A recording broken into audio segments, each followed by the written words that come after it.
Welcome to Crisis in Perception, where we examine the systems shaping our world one book at a time. So, the word economy. I think for a lot of us, it immediately triggers this instinct to just tune out. Yeah, a kind of mental shutdown. Exactly. It feels like this huge, unassailable fortress of charts and, incredibly dense jargon and mathematical models. It's a domain that's been very deliberately reserved for the credentialed And experts. we're constantly told that unless you have a specific degree, you just don't have the right tools to understand it, let alone have an opinion on it. Right. But that feeling of intimidation isn't an accident. Yeah. It's systemic. The modern economist often acts as a gatekeeper. And the author of our source material today, Yanis Varoufakis, he points out this profound irony. Which is what? Well, as economic models try to become more scientific, more mathematically precise, they often end up bearing less and less resemblance to the actual messy real-world economy. That's fascinating. So it's not like physics where a better model gets you closer to reality. Not at all. In economics, it often means a greater detachment from reality. That inversion is so powerful. And that sense of, intellectual exclusion is precisely what we are here to dismantle today. I think that's a great way to put it. This deep dive is built on Varoufakis' book, Talking to My Daughter About the Economy. A brief history of capitalism, which is just incredibly accessible. And our goal here is not to wade into technical metrics or predictive modeling. No, not at all. Instead, we're looking at capitalism not as a natural law, something inevitable like gravity, but as a specific historical system that humanity built. Absolutely. And our mission today is to trace the evolution of this system, which Varoufakis calls the market society. We really need to understand its fundamental mechanism. You mean how it works under the hood? Exactly. How it generates these huge power dynamics, what its underlying value systems are, and crucially, the profound and sometimes, frankly, terrifying consequences it has for human flourishing and for the health of the planet. We're basically following Varoufakis' direct command to, and I'm quoting here, incite readers to take the economy in their own hands. And by stripping away that intimidating language, the hope is that we can see the levers of power more clearly and really analyze the system's design. Okay, so let's start by introducing our guide for this, Yanis Varoufakis. He is certainly not your typical armchair academic. No, not even close. His life experience gives him this really unique lens on global finance. So what's his story? Well, Varoufakis was born in Athens in 1961. He had a long, very established career in academia, teaching economics in Britain, Australia, the U.S., but his profile really exploded when he moved from that theoretical world of the university to the intensely painful reality of a political crisis. And we are, of course, talking about his time as the Greek finance minister. Yeah. That was in 2015, right? Right, in 2015, at the absolute height of the European sovereign debt crisis, where Greece was facing just tremendous pressure from the European establishment. He was deep in the trenches of those battles over austerity and debt restructuring. I remember reading his memoirs about it. Yes, adults in the room and weak suffer what they must. They're incredibly vivid accounts. That whole experience gave him this unique vantage point. It was like a real-world masterclass in how economic power actually operates. How it can just override democratic principles. It often does. And seeing that deep establishment machinery up close gave him this profound insight into the rigidity and sometimes the sheer irrationality of financial systems. He's also a co-founder of Diem 25, which is a movement focused on democratizing the political structure of the European Union. So given that really dramatic backdrop of, political warfare, what I find genuinely moving is the intimate origin of this specific book. It's amazing, isn't it? He wrote the core of it starting back in 2013 as letters to his teenage daughter, Xenia. And she was living on the other side of the world, in Sydney. It was a necessity that was born out of scarcity, the scarcity of time they had together. Varoufakis even described revising the English edition later, in 2017, as a kind of therapeutic escape from the immediate grinding political turmoil he'd just been through. So it was a way to distill the essential truths he had learned for the person he cared most about. Precisely. And that necessity for clarity, it defines the book's entire approach. He deliberately avoids all that high-level academic jargon. Right, like instead of capitalism, he uses the term market society. Which is much more descriptive of its social structure, And instead of the opaque term capital, he talks about produced means of production, or sometimes just machinery. That commitment to accessible language makes it a perfect text for this kind of systems analysis. And his intellectual influences are wonderfully broad, which really helps that conversational, almost teacher-like tone. He's not just sticking to one school of economic thought. Who does he draw on? Oh, all sorts. He pulls from Jared Diamond's Guns, Steel, and Germs for the deep geographical origins of global inequality. He relies heavily on Karl Polanyi's classic work, The Great Transformation, to really get at the fundamental social shift he's concerned with. I notice he also brings in philosophers, cultural analysts, Yeah. even literary allegories. Yeah, from ancient Greek tragedies to modern pop culture like The Matrix. This whole blend helps him drive home his central thesis, that the economy is just too important to be left to the experts. Because it's fundamentally a moral and social structure, not just a spreadsheet. Exactly. And this brings us to that central thesis, the thread that ties his entire narrative together. Varoufakis says that modern life is dominated by what he colorfully calls the beast of capitalism, or the market society. And the core transformation, the big turning point in human history, wasn't just the creation of markets themselves. No, because people have been trading things for millennia. That's not new. So if markets have always existed, what was the structural difference that created this beast? The transformation was the evolution from societies with markets into market societies. That's the key distinction. Okay, unpack that for us. A society with markets versus a market society. Well, in a society with markets, exchange was a peripheral activity. The main functions of human life, providing food, shelter, care, that all happened outside of market transactions. It happened mostly within the oikos, the household. But in a market society, The market becomes the dominant defining feature of everything. And here's the punchline. In this new arrangement, exchange value overrides human and ecological well-being. meaning the profitability of a transaction becomes the only metric that matters. It sidelines all other forms of value. Experiential value, moral worth, ecological health. They all take a backseat to exchange value. That distinction, the tyranny of exchange value, feels like the key to understanding the system's structural faults. Let's dive into how he uses history to build this case. And let's start with the biggest question that preoccupies anyone looking at global systems. Why does this massive structural inequality exist? Varoufakis immediately rejects the common ideas. He says global inequality is not rooted in DNA or intelligence or some kind of intrinsic capability of different peoples. So where does it come from? He traces it back to technological and geographical accidents, specifically two big leaps. The first big leap, I believe, was around 82,000 years ago, the development of sophisticated language and speech. Right, which allowed for abstract thought and large-scale cooperation. But the one that truly cemented economic inequality was the second big leap, the widespread adoption of agriculture, about 12,000 years ago. Agriculture was revolutionary because... Why? Because for the first time, humanity could create a true, durable surplus. A surplus, meaning leftover food. Exactly. Think about it. A hunter-gatherer's yields were quickly perishable. You couldn't accumulate lasting wealth from a successful hunt, but with grains, wheat, rice, barley, they could be stored for months, even years.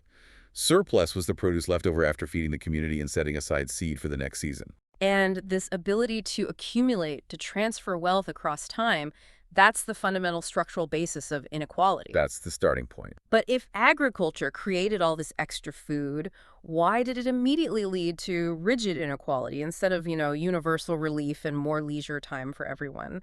What was the mechanism that stopped the surplus from benefiting everybody? The mechanism was the organizational requirement of managing that surplus. Stored wealth required systems, and systems required power structures. So the surplus itself creates the need for control. Precisely. Look at Mesopotamia. The complexity of managing huge grain deposits demanded, first, writing. Archaeological finds confirm that writing was initially used for accounting, for recording deposits in central granaries. So bureaucracy was born from grain. Yes. And from writing came the need for debt and money. How do you value a promise of future grain? They used inscribed shells or tokens as IOUs. These were essentially a virtual currency, promising amounts of grain that hadn't even been harvested yet. So debt was central to money's origin story, not just trade. Absolutely. And critically, this surplus needed protection and it needed legitimization. That required a full state apparatus. You needed a centralized bureaucracy to manage the records. You needed a professional army to protect the accumulated wealth from raiders. And you needed an ideology to justify why a few people controlled all of it. Exactly. You needed an organized clergy or some ideological structure to legitimize the outrageously unequal distribution of that surplus. The ruling class, the priests, the warlords, had to convince the majority that this new unequal order was divine or natural or just necessary for stability. And the state and the clergy, sustained entirely by that surplus, they become the enforcers of the new inequality. Yes. And let's not forget the terrifying byproduct of all this concentration of wealth and people. Biochemical war, germs. The concentration of people, animals, and stored food led to the rapid evolution and spread of deadly bacteria and viruses, things like cholera and typhus. Eurasian populations, having lived with these surplus-based diseases for generations, they slowly developed resistance. Which brings us to the profound link between these ancient developments and modern global inequality. Why did Europeans colonize the rest of the world and not the other way around? Varoufakis argues it had absolutely nothing to do with capability or race. It was geographical determinism. How does geography dictate destiny here? Okay, so Eurasia stretches along a long east-west axis. The climates across this huge area are relatively similar. This allowed agriculture, like wheat, and technologies like the wheel, and of course diseases, to spread very easily.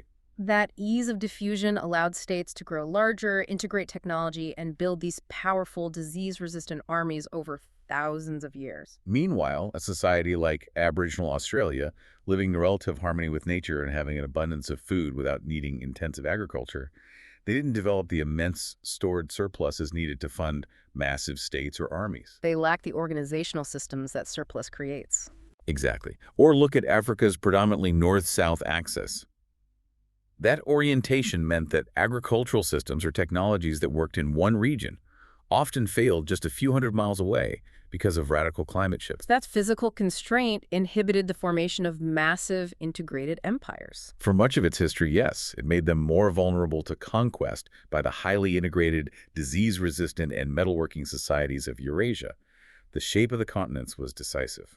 So global inequality was pretty much baked in by the time a society could reliably store grain and fend off cholera. That's a sobering thought. It is. Okay, moving forward. The next core idea is defining that central difference between societies with markets and today's market societies. And you said it hinges on the distinction between two types of value. That's right. We have to separate experiential value from exchange value. Experiential value being... It's the deep, subjective meaning we assign to an activity. The fulfillment you get from altruism when you donate blood, the joy of a good conversation, the pleasure of a sunset. This value is internal and you can't really transfer it. And then there's exchange value. Which is just what a commodity is worth when you trade it on the market. It's abstract, it's numerical, it's comparative. The great transformation into a market society was the moment exchange value began to swallow experiential value whole. Because historically, our lives revolved around the oikos, the household economy. Right, which is where we get the word oikonomia. Most essentials, food, clothing, shelter, were produced and distributed within this family or community framework, often through obligation or mutual aid. Exchange value is marginal. But in a market society, anything without a price is increasingly seen as worthless. He gives that powerful example of the blood market. It's a perfect illustration. Yeah. Studies show that countries relying on voluntary, unpaid blood donations collect significantly more blood than countries that pay donors. Which seems totally counterintuitive. Why would that be? Because the monetary payment shifts the motivation. It takes it from the experiential value of altruism and turns it into a transactional commodity. It cheapens the moral act, and at the same time, it fails to compensate people adequately for their time and pain. So it's a structural destruction of our intrinsic motivation. It is. Oscar Wilde famously said, "A cynic knows the price of everything but the value of nothing." Varoufakis suggests that market society, by prioritizing quantifiable exchange, structurally encourages all of us to become cynics. It erodes our ability to even register non-market value. So the Great Transformation occurred when the three core factors of production, the inputs you need to create wealth, were all turned into commodities. Yes, when they all acquired an exchange value for the first time. This is where the oikos died and the market society was born. So what were the three? First, land. In feudal systems, land was ancestral. It was tied up in lineage and loyalty. It wasn't a negotiable asset. The shift happened with the British enclosures. Landlords realized that by evicting serfs who grew perishable crops, they could replace them with sheep, whose wool commanded a high international market value. So land suddenly became property defined not by who lived on it, but by its maximum potential exchange value on a global market. It was detached from the people who worked it. Landowners were forced to rent it out or sell it to the highest bidder. Second was labor. The former serfs, now landless and homeless, were forced to wander, offering the only thing they had left: their physical toil, their sweat, their time. This was the birth of the labor market. And this was a radical reversal from the traditional system. Under feudalism, the serf worked, they produced a thing, and then the lord took his cut. Right. But now, the landless worker had to sell their ability to work their labor for a wage before production even started, just to survive the week. They were auctioning off their time. The human being became a commodity. And the third factor. Produced means of production, or what we now call capital. Tools and specialized machines were no longer just extensions of the artisan. They became specialized, manufactured in mass, and sold for profit. So the commodification of all three: land, labor, and capital meant that all productive activity was now channeled through the market. And if you lacked exchange value, if you had no money, you were structurally excluded from the very means of survival. This structural transformation is the foundation of modern economic life, and it culminates in what Varoufakis calls the Great Reversal. This is the moment debt became the fundamental engine of the entire economy. Before the market society, the flow of value was relatively straightforward. Yeah. It was production, distribution, debt credit. So the farmer produced something, the surplus was distributed, and only then might the lord issue an IOU or a loan based on that existing tangible product. Exactly. Profit was an outcome of accumulation. But with the advent of the entrepreneur who rents the now commodified land and hires the now commodified labor, they needed money up front. To cover costs, rent, wages, raw materials, before the final product was ever made or sold. And this fundamentally reversed the system's logic. The flow became debt credit production distribution. The entrepreneur must borrow money to survive that time lag between investment and sale. And that makes profit not just a desirable bonus, but an essential structural requirement. You have to make a profit to repay the initial debt plus interest. That structural necessity injects a profound existential anxiety into the system. The entrepreneur is locked in this fierce competitive race against time and debt. And to survive, they have to constantly innovate, adopting new technology immediately, like James Watt's steam engine, to squeeze more production out of fewer workers just to stay ahead of those interest payments. This debt anxiety explains the great contradiction of market society. The simultaneous creation of unimaginable new wealth and technology alongside just unspeakable human suffering, the urban slums, the pollution, the child labor. The imperative of debt repayment drives both the innovation and the cruelty. It sounds exactly like that chilling allegory of Dr. Faustus, who sells his soul to the devil for temporary power, knowing the ultimate interest payment will be exacted. And that analogy was so powerful because in the 16th century, that anxiety was real. The church vehemently rejected usury, the charging of interest, as a mortal sin. Why was it a sin? Because it was seen as profiting from time, and time belonged only to God. Charging interest was literally a Faustian bargain. So how did market society overcome such a deep moral rejection of its core mechanism? An ideological shift had to happen, and it was one that was aided by the Protestant Reformation. The entrepreneurial merchant, who was once viewed with moral suspicion, was slowly redefined as a virtuous actor, a productive hero implementing God's plan through industry and material success. So the moral objection to debt had to be suspended or redefined for the system to scale up and industrialize. It had to be. By the time Goethe reworked the Faust story later, the hero was often redeemed through his grand productive efforts. The moral narrative was aligning with the economic needs of the emerging industrial society. The lesson is clear. We are all structurally forced into the role of Fausts, constantly borrowing from the future to fuel the present, rather than just hoarding existing wealth. And if debt is the energy source, we have to examine the sophisticated, often concealed mechanism that creates that fuel, the bank. If debt is the fuel, then the banker is a kind of time travel agent, borrowing exchange value from the future. And this brings us into the section Varoufakis calls the black magic of banking, which really challenges the common understanding of how money is created. Yeah, most people instinctively think banks lend based on existing deposits, that they're just simple intermediaries. Varoufakis explains this model is dangerously outdated. Modern banks don't primarily lend deposits. They create money ex nihilo out of nothing. Let's use his example to make that clear. Miriam, the entrepreneur who needs 500,000 pounds for his specialized carbon fiber bicycle machine. A traditional, outdated bank model would require £500,000 in existing savings in their vault before they could authorize that loan. But what actually happens in the black magic model is very different. What happens? The banker, operating with the institutional authority of the state and the financial system, simply types the number £500,000 into Miriam's ledger. It increases her checking account balance. Just like that. Just like that. Yeah. Simultaneously, the bank creates a record of its asset, which is Miriam's debt to them, and a liability to Miriam. No existing deposits are necessarily touched. This is money creation via debt, a social convention that works as long as everyone trusts the system. So the banker is effectively arranging for the present Miriam to borrow against the anticipated success of the future Miriam in exchange for interest payments. Yes, the whole system is built on forward-looking optimism.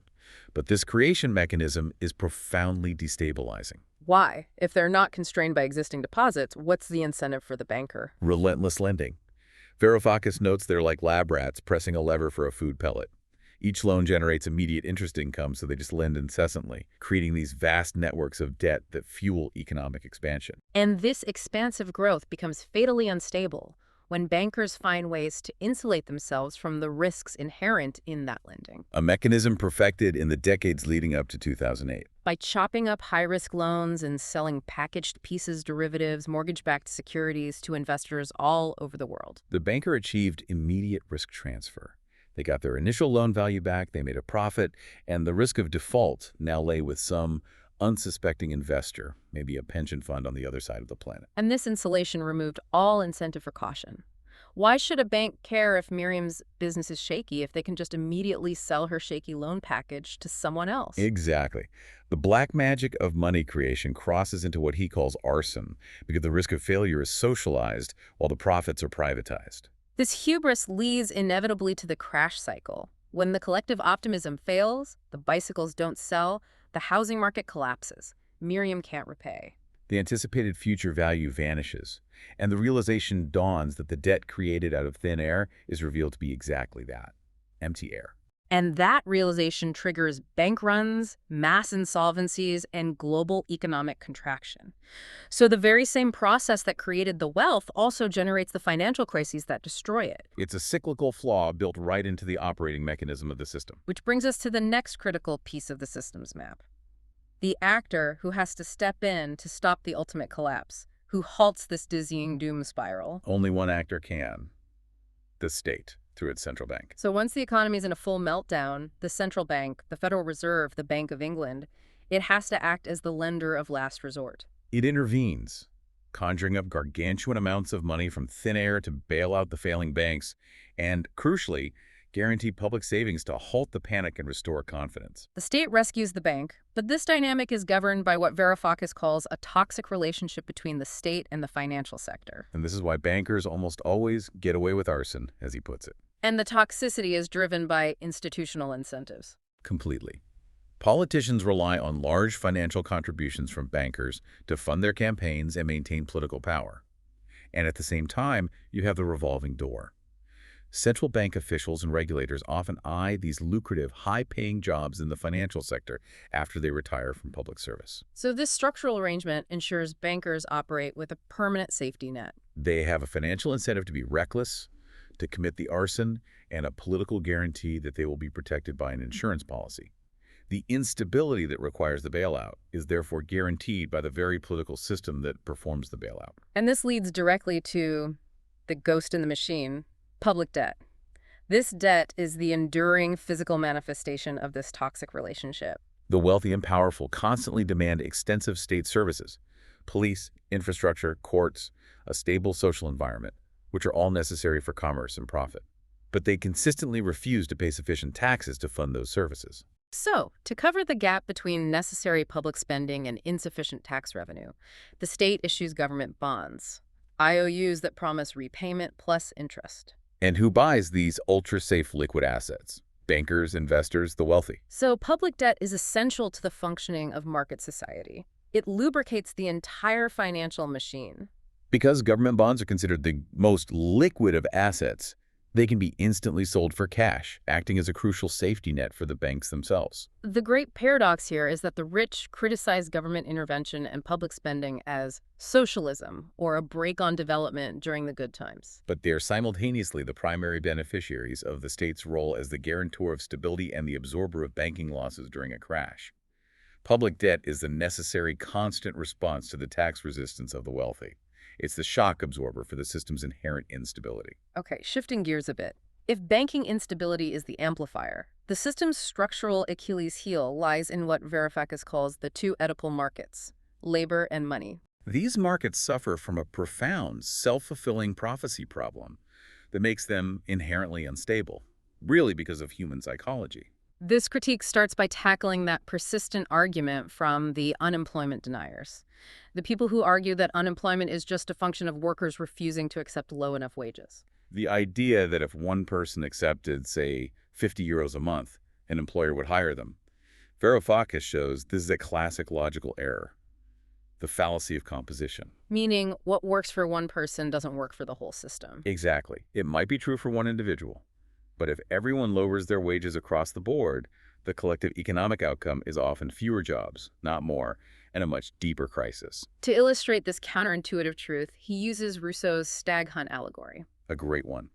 The hunters must cooperate to catch a large, valuable stag, which represents collective success. But if any hunter fears that others will defect to catch a smaller, guaranteed hare for individual survival, they will defect first, ensuring the stag is lost for everyone. So collective success depends entirely on shared optimism and trust. And the labor market mirrors this perfectly.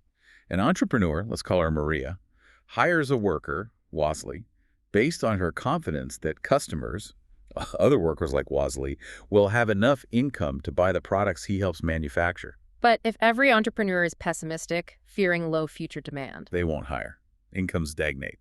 And their initial pessimism is self-fulfilled, leading to mass unemployment. So now let's inject the wage cut solution into this pessimistic environment. If Maria sees a headline that all workers are cutting their wages by 20% to boost jobs, what does she do? She won't rejoice. She will think, if wages are falling across the board, consumer spending capacity is collapsing. Who's going to buy my fridges? I had better cut production and not hire Wasley because the market is shrinking. So the wage cuts signal desperation, not opportunity. It frightens entrepreneurs, lowers demand, and actually worsens the unemployment problem. The prophecy that the economy is doomed, which everyone is trying desperately to avoid, is fulfilled by the very attempts to solve it by lowering wages.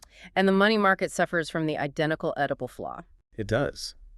Conventional economics argues that money is a commodity, and its price is the interest rate.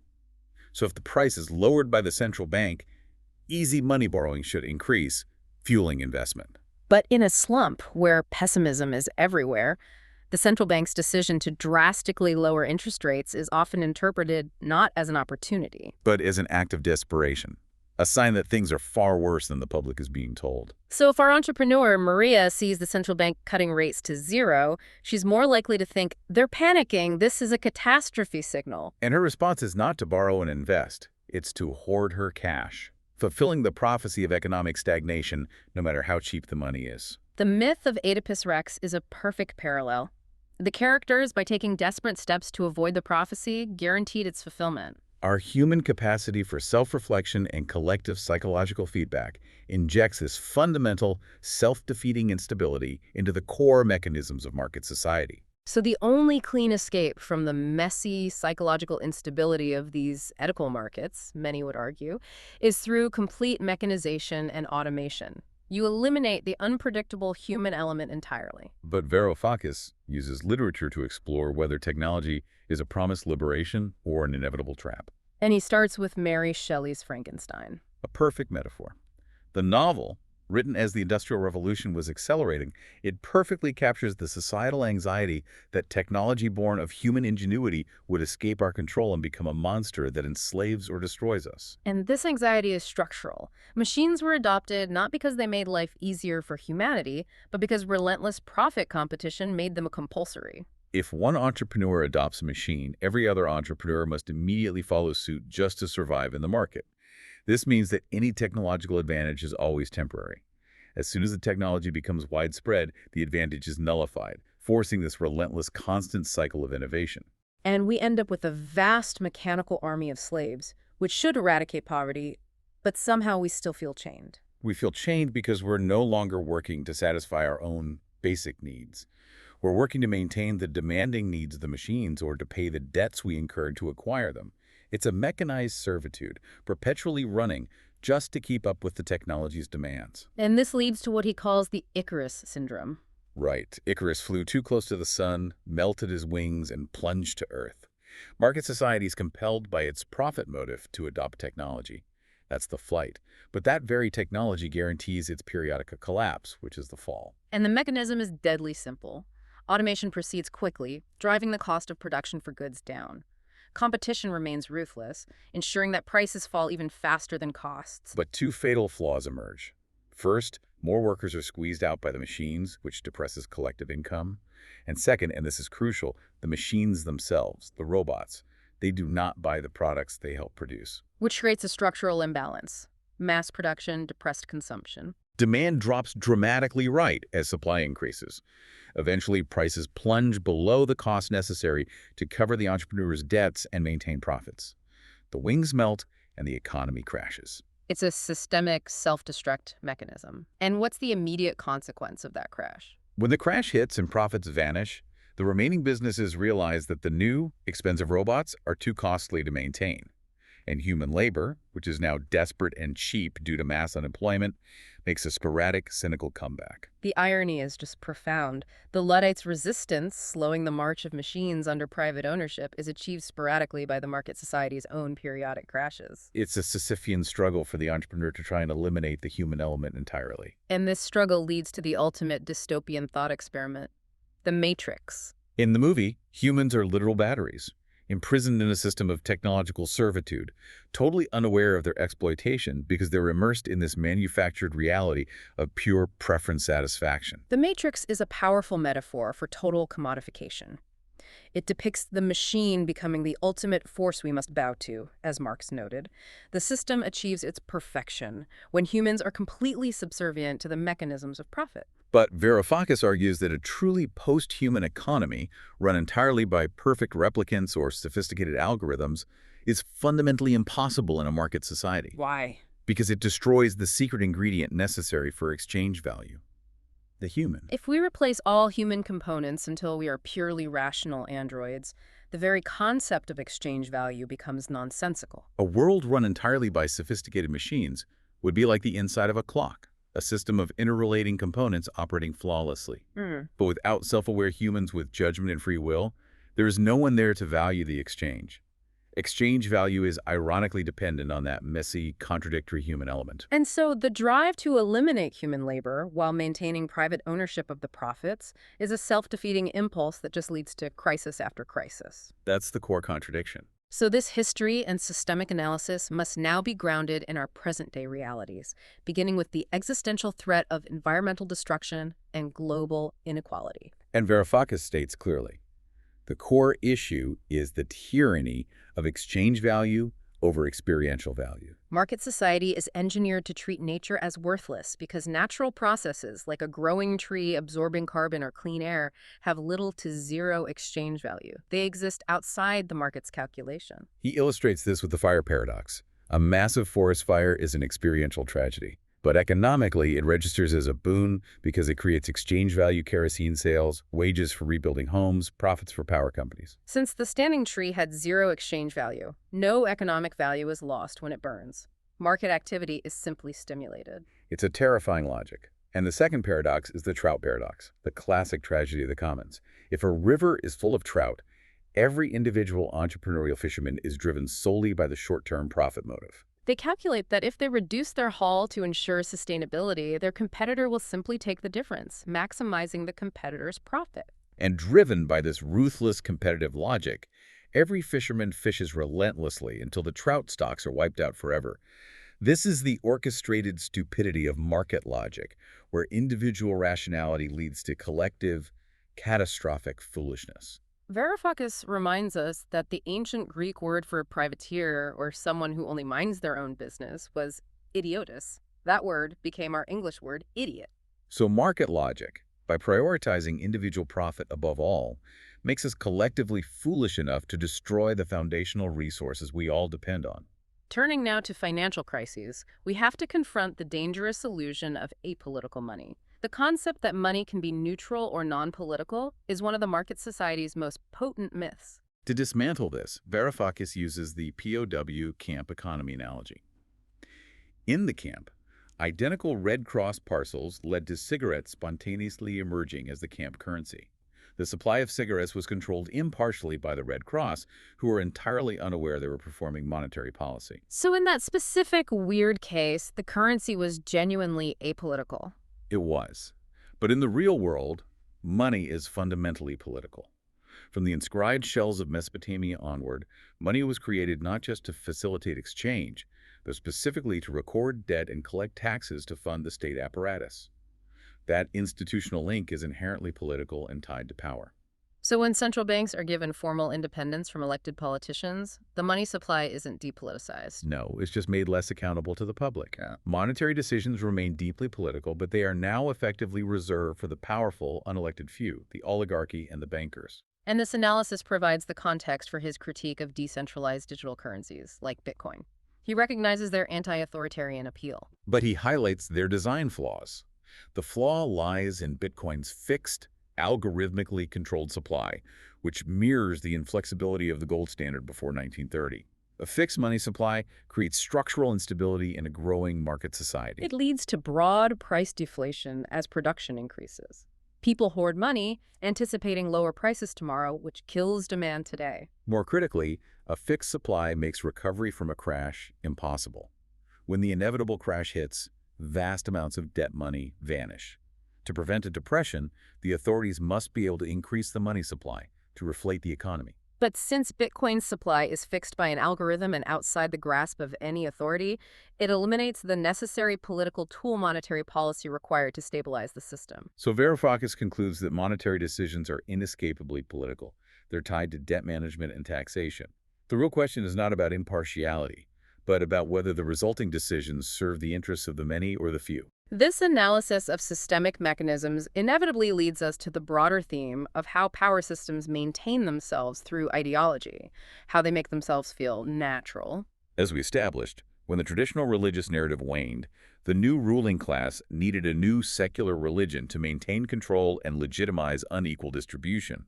They found it in the mathematical formalism of modern economics. This new ideology, Varoufakis asserts, draws on Adam Smith's invisible hand to assert that market societies are the scientifically proven, ultimate natural order of things. And the function of this ideology is primarily to confuse the public. Its core purpose is to make ordinary people believe the economy is too technical and boring to bother with. If you concede the turf to the experts, you concede power. The complex charts and equations serve primarily as tools of social and political exclusion. He draws that great parallel between these economic experts and the Azande oracles. Yes. The anthropologist E. Evans Pritchard studied how the Azande oracles maintained power despite their failed prophecies by just appealing to other mystical notions to explain the failure. And modern economic experts are similar. When they fail to predict inflation or unemployment persists, they appeal to these mystical notions like natural unemployment or unexpected exogenous shocks to account for the failure. Thereby protecting the science and, crucially, maintaining the power of the priests of this new secular religion. And the ultimate success of this ideology is to ensure that economic power continues to shape political reality, specifically through the mechanisms of tax evasion and public debt. It's the ultimate insurance policy for the wealthy. Exactly. The powerful avoid paying sufficient taxes, forcing the state to issue public debt. This debt, bought by the wealthy, funds the state services which primarily benefit the wealthy by maintaining the stability necessary for profit extraction, while placing the long-term burden on the public. And when environmental destruction becomes so undeniable that it threatens market stability, the ideology shifts to propose the more markets please solution. The narrative becomes that the only way to save the planet is to fully commodify nature. This means creating artificial markets, selling shares in a rainforest, or tradable pollution quotas. This is touted as an efficient anti-government solution, but Varoufakis highlights the profound irony here. This market solution depends entirely on the coercive power of the state to function. The state has to design the quotas, monitor the pollution, and enforce the fines. So the powerful advocate for this because it reinforces the core property rights of the market society. It uses state power to create artificial, tradable assets, like the right to pollute, that benefit the already powerful. It's effectively inventing a new form of feudalism where they own the atmospheric commons. So finally, we have to return to that structural tension between human values and market logic. Technology could free us from drudgery, but under private ownership, it enslaves us to the machine's demands for profit. And the structural antidote to the Icarus syndrome, where automation destroys profits, is human resistance. Workers organizing themselves to demand higher wages and better conditions puts a brake on that destructive process of mechanization. Because higher wages sustain collective demand, making the products of automation purchasable. It slows the cycle where low wages lead to collapsing consumption. Organized human resistance stabilizes the very system that seeks to erase human labor. It's an amazing paradox. And to maintain perspective and resist the manufactured desires promoted by market society, like the ones created in a shopping mall, we need what he calls the Archimedean leap. A periodic mental withdrawal from our society's norms and certainties. It's the ability to step back and inspect the system from the outside, Yeah. to maintain objective distance from the structures that define us. So we've journeyed through history, finance, and political power, tracing the complex evolution of market society. What stands out most clearly from this analysis is how fundamentally the system is driven not by production or human need, but by a relentless structural need for debt and profit just to survive. Yeah, we've seen that global inequality is rooted in geographic accident and the organizational consequences of agricultural surplus. We recognize the systemic instability inherent in banking and the self-fulfilling prophecies of the edible markets. And we understand that technological advancement under the profit motive tragically leads to these self-destructive economic cycles. Varoufakis brings this whole comprehensive history to a head by framing the future as a clash between two fundamentally opposing proposals for managing human society and the planet. The first proposal, favored by the powerful and supported by economic ideology, is commodify everything. This seeks to protect property and sustain profit by turning all human values and natural resources into tradable exchange value. And the opposing proposal, which he champions, is democratize everything. This calls for seizing the management of economic forces, money creation, technological deployment, planetary resources from the oligarchy, and placing them under collective democratic control. And why does democratizing power matter so much? Because it's the only way to harness our incredible technological capacity for the collective good, instead of allowing it to constantly generate these cycles of wealth concentration and instability. If we fail, we risk becoming what Agent Smith in The Matrix called us, foolish viruses, bent on destroying our host planet. He offers a powerful, tangible example of what that democratization could even look like, focusing on the core issue of private ownership of technology. Right. Instead of a winner-take-all scenario where a few owners profit immensely from automation while everyone else faces unemployment, Varoufakis suggests a structural reform. Imagine a system where a portion of the produced means of production, the specialized tools and machines of every company, automatically becomes the property of everyone. So the profits generated by that collective stake would flow into a common fund and be distributed universally. This simple mechanism fundamentally shifts the incentive. It would alleviate the downward pressure on demand caused by automation, ensuring that as technology increases, all of humanity benefits, not just a tiny fraction of owners. It would decouple necessity from wage labor, allowing technology to finally deliver on its promise of liberation. And so we leave you with Varoufakis's ultimate philosophical thought experiment, something to mull over regarding the true nature of happiness. The fictional device, Palpivem. The heuristic algorithmic pleasure and experiential value maximizer. Palpivem promises a perfectly customized virtual reality of perpetual bliss, satisfying every preference and desire you could possibly imagine. But once you plug in, there is no coming back to the real world. And the choice not to jump into that world of total satisfaction proves a crucial point.